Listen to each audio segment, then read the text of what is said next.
My name is Ismail Mohamed-Rashad. And my name is Kevin Khalil.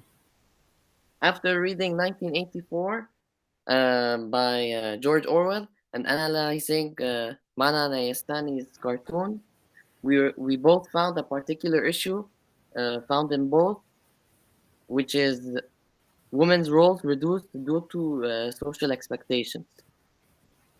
That's right. 1984 is a novel written by George Orwell in 1984 London, which explores the themes of sexual oppression and womanization. On the other hand, we specifically selected the Nayastani cartoon, which expresses how a girl is forced to turn into a nail and marrying a hammer.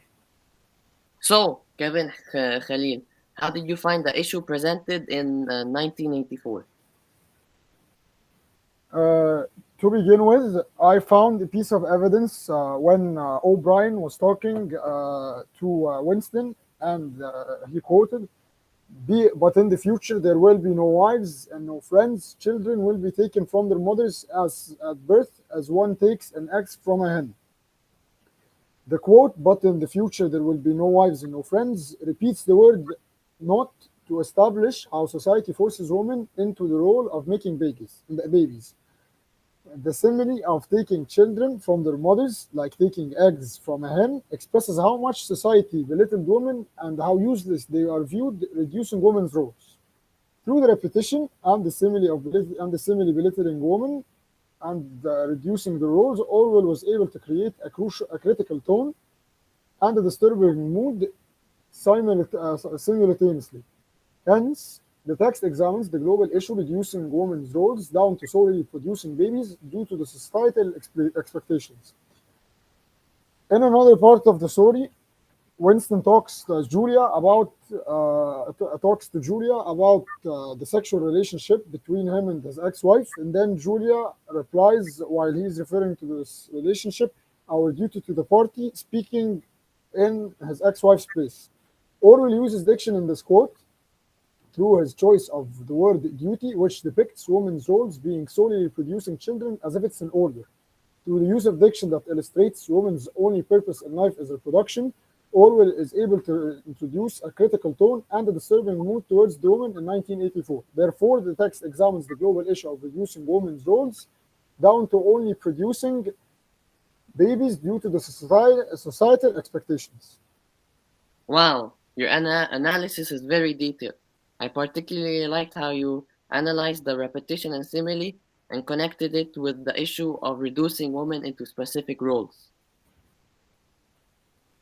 Thank you. How was the same issue presented in the Nayastani cartoons? To begin with, Nayastani's cartoon includes a girl that starts off as a human being, but as she is growing up, multiple people uh, are forcing her, and she slowly turns into a nail. In the last panel of the cartoon, she completely becomes a nail and then marries a hammer. Um, so, in the woman's role in being reduced and then progressively becoming more subservient is shown through the visual metaphor of the girl slowly turning into a nail as different people are pressuring her to fit into the role. The power difference is established through the visual metaphor as the hammer beats down on the nail. Through the visual metaphors of the girl progressively becoming a nail, Nayastani was able to create a critical tone whilst creating a sympathetic mood towards the girl. As a result of this, the text explores the global issue of reducing women's roles to appeal to societal standards, depicting it as unfair and cruel. That's amazing. I thought your analysis of the visual metaphor was great. The way you explained how the girl was forced to turn into a nail as a metaphor for reducing women's roles, and then linked it to the Naistan's critical tone was awesome. Thanks, mate. So, based on what we found, where are the texts similar in their presentation of the issue? In both texts, women are forced into a specific role due to different societal expectations. Do you agree? Yes, I agree. In 1984, it is all the women in the society who are forced into the role of baby making. However, Mana Nayastani's cartoon is a single girl that is slowly being forced into a nail to marry a hammer. I also think that the tone towards women roles being reduced is critical. Do you agree? Yes, I agree, but the mood is a little different. While reading George Orwell's novel, I got a more disturbing mood. While looking at Nayastani's cartoon, I had a more sympathetic mood toward the girl. That's true. Where else do the texts differ?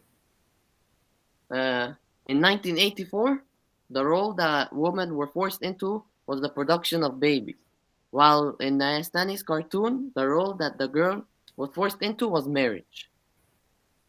I couldn't have analyzed it any better. Anyways, thanks for listening to our podcast and tune in for more analysis. Thank you. Thank you.